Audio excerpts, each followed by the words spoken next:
Sana mga tol, tulungan nyo po ako mga tol na ipakishare tong video na to sa mga kasamahan ko mga tol para malaman din nila mga tol na naambos kami ni Brad Edward mga tol, no? At hindi talaga namin yun inaasahan. Buti na lang talaga bumalik ako doon sa location na naambusan namin at nakita ko rin doon sa pagbabalik ko si Buddy, yung tauhan ni Brad Bangkil mga tol, no? So yun mga tol, isang magandang gabi sa inyong lahat yan mga tol, no? Sa ngayon nga po pala mga tol ay mayroong isang pangyayari talaga mga tol na hindi natin inaasahan mga tol. Naambos po kami ni Brad Edward mga tol, at kaming tatlo kasama namin yung tauhan ni Brad Bangkil. Sa katunayan mga tol ay nagkahiwalay po talaga kaming tatlo mga tol, no? At ngayon po bumalik po ako sa location kung saan kami naambos ni Brad Edward mga tol. At nagpapasalamat po talaga ako mga tol dahil sa pagbalik ko sa location ay naabutan ko yung tauhan ni Brad Bangkil mga tol. At sa ngayon mga tol ay kasama ko po siya mga tol, no? Pero si Brad Edward mga tol ay hindi na namin nakita sa location na napag-ambusan namin. Naghintay pa nga kami doon ni Buddy mga tol ng ilang oras, pero umalis lang din kami mga tol dahil marami din yung mga bandido na dumadaan doon mga tol, no? Hindi ko po alam mga tol kung saan si Brad Edward ngayon, pero sana po mga tol, no, ay ligtas po siya dahil narinig po namin kanina dalawa ni Buddy na mayroon daw silang hunter na nahuli. Sana po mga tol hindi po yun si Brad Edward ang nahuli nila, sapagkat delikado din po yung sitwasyon talaga ni Brad Edward ngayon sapagkat nag-iisa lang siya mga tol, no? Nagpapasalamat po pala ako mga tol dahil sa pagbalik ko ay nakita ko po doon si Buddy mga tol. Nandito po siya mga tol, no? Nagpapahinga po muna kami dito dahil madilim na po yung paligid mga tol. Nakita ko po siya doon mga tol sa naambusan namin. Nagtatago po siya doon sa maraming damo dahil hindi po siya nakita ng mga kalaban dahil nakatago siya doon sa masukal na damo mga tol, no? Buti na lang talaga sa pagbalik ko doon ay nakita niya ako dahil naghihintay din pala siya doon mga tol na baka babalik daw kami doon ni Brad Edward. Nasa isip niya pa nga mga tol ay magkasama daw kami ni Brad Edward, pero nalungkot din siya nung nabilitaan niya na hindi ko kasama si Brad Edward mga tol, no? Hindi talaga inaasahan mga tol, pero huwag po kayong mag-alala mga tol dahil gagawin ko po ang lahat para makontak ko si Brad Edward na makapag-send din ako ng location sa kanya kung saan niya kami matatagpuan ni Buddy, sapagkat ang gusto talaga ni Buddy mga tol, no, yung tauhan ni Brad Bangkil ay maligtas din namin yung iba niyang mga kasamahan bago daw siya bababa mga tol. Kaya si Kuya Buds nga po wala mga tol ay wala po tayong balita mga tol, no? Nag-alala din po ako sa kalagayan niya mga tol, sapagkat marami talaga akong naririnig sa kanina na mga impormasyon mga tol. Mayroon daw silang hunter na bihag mga tol, at narinig ko pa nga mga tol na bigating hunter daw yung nahuli nila. Hindi nila alam kung sino yung pangalan mga tol, no? Pero sana po hindi po yun si Kuya Buds mga tol, no? At sana hindi rin po si Brad Rimart at hindi rin sana si Brad Edward. Delikado po talaga mga tol. At sa katunayan daw mga tol, ang nakahuli daw na hunter ay si Commander Adrian. Delikado talaga pag si Adrian yung makahuli sa hunter mga tol, sapagkat napakalakas din yun na commander na yun mga tol. Sabi ko nga sa kasama ko na tauhan ni Brad Bangkil mga tol na kailangan talaga namin mag-ingat mga tol, no? At sa katunayan mga tol, sabi ni Buddy mga tol, ni Brad na ano yun Brad, may nakita ka kaninang isang tao na tumatakbo. Oo.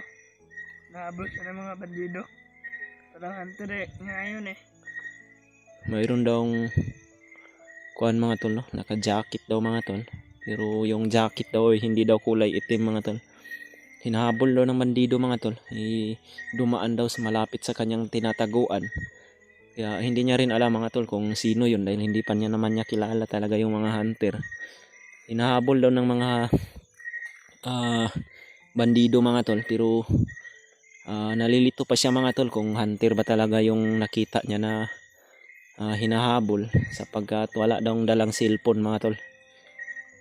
Parang maliksi daw yung galawan mga tol, pero tiningnan din daw ng maigi. Muntikan niya nga daw sigawan mga tol, magpakita sana daw siya, pero yung problema daw mga tol ay wala daw cellphone na dala. Kaya hindi niya rin alam kung sino yun, pero sabi niya mga tol na para daw hunter. Baka si Brad Rimart ba yun, o hindi kaya si Brad Edward. Hindi pa natin alam mga tol kung anong kalagayan ngayon, sapagkat mahina din yung signal dito sa napuntahan namin mga tol. Pero sa ngayon mga tol ay lumayo na muna kami doon sa napag-ambusan namin, sapagkat delikado din doon. Naghahanap po kami ng location mga tol na mayroong signal para makontak ko rin yung mga kasamahan ko mga tol, at para makapag send din ako ng location sa kanila kung saan ako ngayon.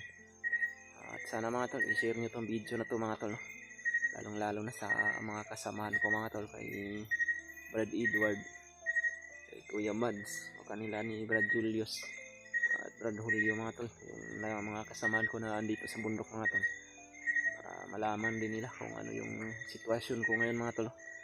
Dahil nag-alala din siguro sa ngayon sa akin si Brad Edward, sapagkat nagkahiwalay po talaga kami mga tol. Hindi namin inaasahan na yung dinaanan namin pala ay isang patibong pala yung nadaan mga tol. Sabi ni Buddy sa akin yun daw yung mga bagong strategy ng mga bandido ngayon, ginagawa nila doon sa kampo nung aktibo pa siya sa pagiging isang bandido doon sa kamay ni Commander Bagno. Pero tauhan siya ni Brad Bangkil mga tol. Nalaman niya na nagbagong buhay si Brad Bangkil, kaya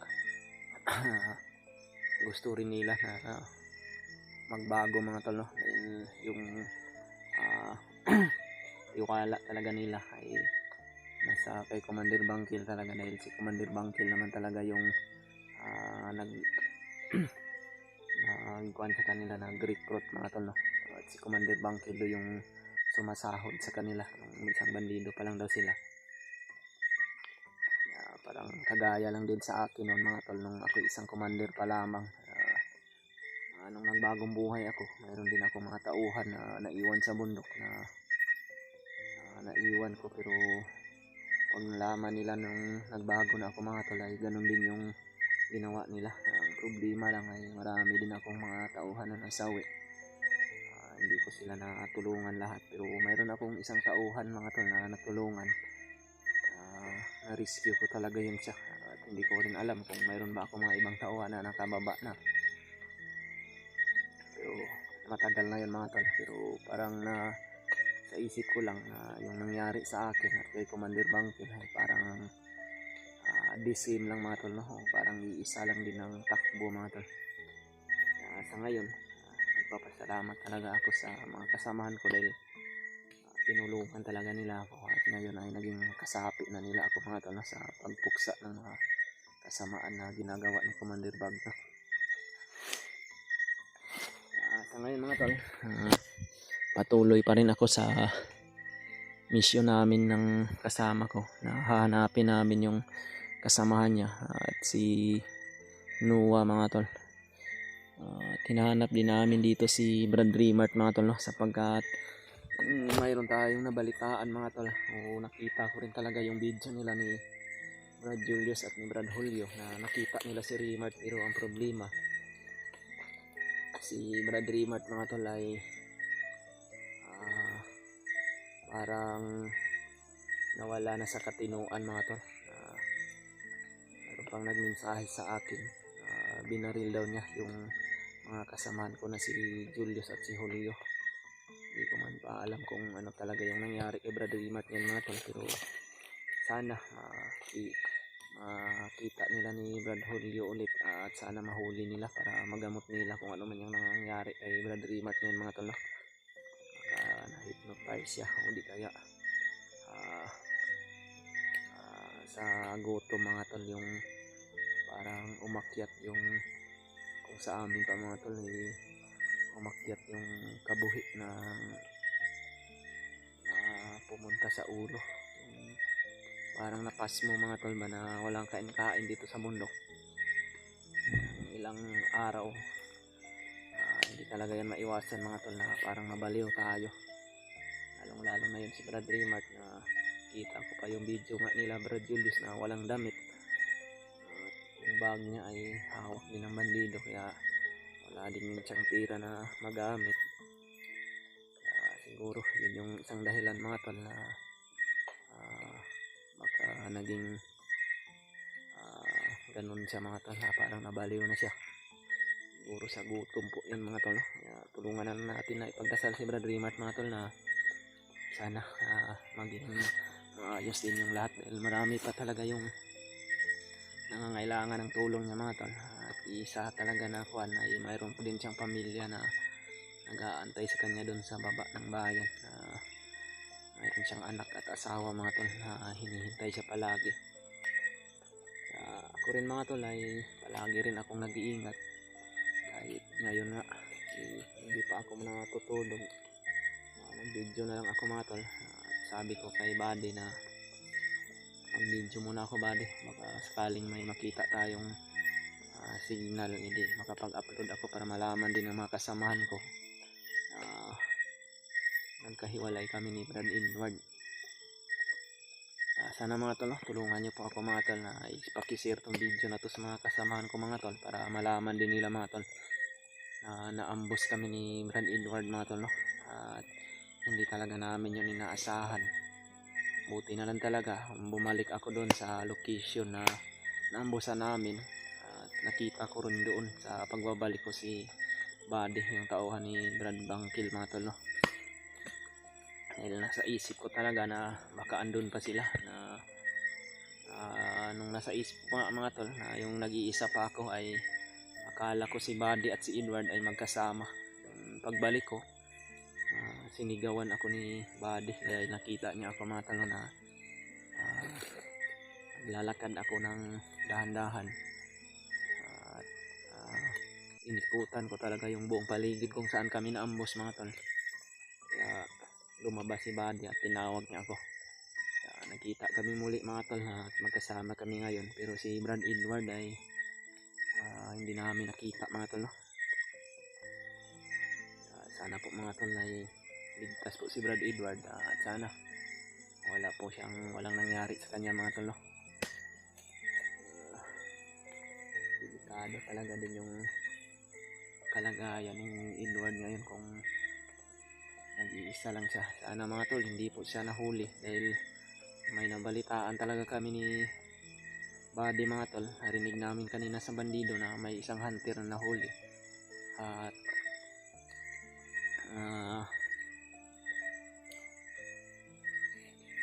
si Commander Adrian yung nakahuli mga tol. Mayroong hinahabol na nakita si Buddy kanina mga tol, pero hindi niya kilala dahil walang cellphone na dala.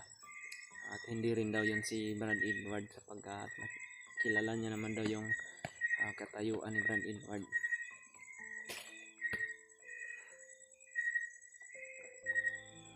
Sabi niya sa akin mga tol, pinakita ko yung mga picture ng mga kasamahan ko mga tol, no? Yung mga tindig ng mga kasamahan ko. Parang si Kuya Buds daw yung, dahil pinakita ko kasi sa kanya mga tol, dahil may nakita daw kasi siyang isang hunter. Sabi niya sa akin na para daw kagaya daw ng katayuan ng nasa picture. Parang si Kuya Bads daw yung nakita niya mga tol, pero hindi niya naman daw kilala rin. Hindi niya na lang din daw, hindi niya rin daw siya lumabas dahil marami din daw yung mga bandido na naghahanap mga tol, o sumusunod at naghahabol sa kanya, kaya hindi na lang siya lumabas. Pagdating ko doon ay yun, lumabas siya at sinigawan niya ako mga tol. Hindi ko naman siya na kuhan dahil kilala ko naman siya mga tol, no? Nagpakilala din naman siya agad. Hindi ko siya natamaan ng orasyon. Sa ngayon mga tol ay magpapahinga muna kami ni Buddy mga tol. At siguro mamaya madaling araw o kaya bukas ay magpapatuloy kami sa paglalakbay mga tol. Dahil kung hindi ko man makontak yung mga kasamahan ko mga tol, ay kahit mag-isa lang ako mga tol, lalawa kami, ay papatuloy pa rin ako sa mga misyon namin mga tol. Dahil alam ko si Brad Edward, kung wala mang nangyaring masama sa kanya, hindi man siya nahuli, ay hinahanap niya rin ako sa ngayon mga tol. Sana mga tol, i-share nyo itong video na to mga tol, no?